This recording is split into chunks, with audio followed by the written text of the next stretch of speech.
ചന്ദ്രന്റെ വൃദ്ധിക്ഷയങ്ങൾക്കനുസരിച്ചാണ് വേലിയേറ്റവും വേലിയിറക്കവും ഭൂമിയിൽ ഉണ്ടാകുന്നത്.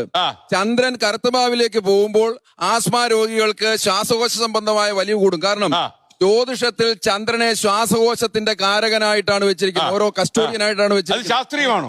പിന്നെ നമ്മൾ കാലാകാലങ്ങളായിട്ട് കേട്ടുകൊണ്ടിരിക്കുന്ന ഒരു കാര്യമാണ് ഈ പറഞ്ഞുകൊണ്ടിരിക്കുന്നത് അല്ലേ. അമാവാസി നാളിലും അതായത് ശ്വാസകോശമായിട്ടുള്ള ആസ്മയുള്ളവർക്ക് ബുദ്ധിമുട്ട് കൂടും.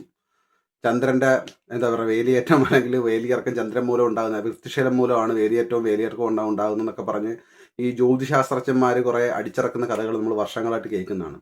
ഈ ജ്യോതിഷവും ജ്യോതിശാസ്ത്രം വെച്ചാൽ വാന നിരീക്ഷണം എന്ന് പറയാം നമുക്ക്, അത് സത്യമാണ്. പക്ഷേ ജ്യോതിഷം എന്ന് പറയുന്നത് അതിൻ്റെ സൈഡ് എഫക്റ്റ് ആയിട്ടുള്ള എന്ത് പറയുന്നത്, എല്ലാ വസ്തുക്കൾക്കും സൈഡ് എഫക്റ്റ് ഉണ്ട്. അതുപോലെ തന്നെ ഒരു സൈഡ് എഫക്റ്റ് ആണത്. അതായത് ജ്യോതിശാസ്ത്രം എന്ന് പറയുന്നത് നമ്മുടെ ആകാശത്തിലെ ഗോളങ്ങളെ കുറിച്ചുള്ള പഠനമാണെങ്കിൽ ആ ഗോളങ്ങൾ നമ്മുടെ ജീവിതത്തെ ബാധിക്കും എന്നുള്ള തെറ്റിദ്ധാരണയാണ് ജ്യോതിഷം എന്ന് പറയുന്നത്. അദ്ദേഹം പറഞ്ഞു വൃത്തിക്ഷയം എന്ന് പറഞ്ഞ സാധനം ചന്ദ്രന് സംഭവിക്കുന്നതേ ഇല്ല എന്നുള്ളതാണ്. ആ ഇരുണ്ട ഗോളത്തിന് പ്രകാശിക്കാനുള്ള കഴിവില്ല. ചന്ദ്രൻ എന്ന് പറയുന്നത് സ്വയം പ്രകാശിക്കുന്ന ഒരു ഗോളമല്ല. സൂര്യനിൽ നിന്നും വരുന്ന പ്രകാശം നമുക്കറിയാം, കൊച്ചുപിള്ളേർ പോലും പഠിക്കുന്ന കാര്യമാണ്. തട്ടി പ്രതിഫലിക്കുന്ന ഒരു ഇത് മാത്രമേ നമ്മൾ കാണുന്നുള്ളൂ. അത് ആ കാണുന്നതിൻ്റെ ആ തോതനുസരിച്ച് അത് വലുതാകുന്നതും ചെറുതായിട്ട് നിങ്ങൾക്ക് തോന്നുന്നതാണ്.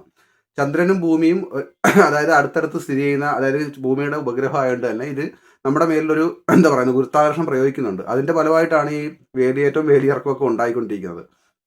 ഇവർ അടിച്ചുവിടുന്ന കാര്യങ്ങൾ, അതായത് ഈ ജ്യോതിഷം എന്ന് പറയുന്ന സാധനം അടിച്ചുവിടുന്ന കഥകൾ വിശ്വസിച്ച് ഇപ്പോഴും എത്രയോ ആൾക്കാർ നരകവേദന അനുഭവിക്കുന്നുണ്ടെന്ന് അറിയാമോ? കാരണം അതെല്ലാം ഇത് കാരണം ഉണ്ടാകും എന്നുള്ളത്. വേറെ പരിഹാരങ്ങളും തേടാതെ ഇപ്പോഴും വഴിപാടുകൾക്ക് വേണ്ടി മാത്രം ലക്ഷങ്ങൾ മുടക്കുന്ന ആൾക്കാരുണ്ട്. ദൈവമുണ്ടോ ഇല്ലയോ എന്നുള്ളത് ഞാൻ പറയുന്നില്ല, അത് ഓരോരുത്തരുടെ വിശ്വാസമാണ്. പക്ഷേ ദൈവത്തിൻ്റെ പോലും സൈഡ് എഫക്റ്റ് ആയിട്ടുള്ള ആൾക്കാരാണിത്. കാരണം ദൈവം എല്ലാവരും പറഞ്ഞില്ലേ എല്ലാം നിശ്ചയിച്ചിട്ടുണ്ട്. പക്ഷെ നിശ്ചയിച്ച കാര്യങ്ങൾ ഇവർ ഈ ഒരു കാര്യങ്ങൾ വെച്ചിട്ട് മാറ്റാൻ പറ്റും. കാരണം ഏതൊക്കെ വിശ്വസിക്കേണ്ടി വരും നമ്മളല്ലേ.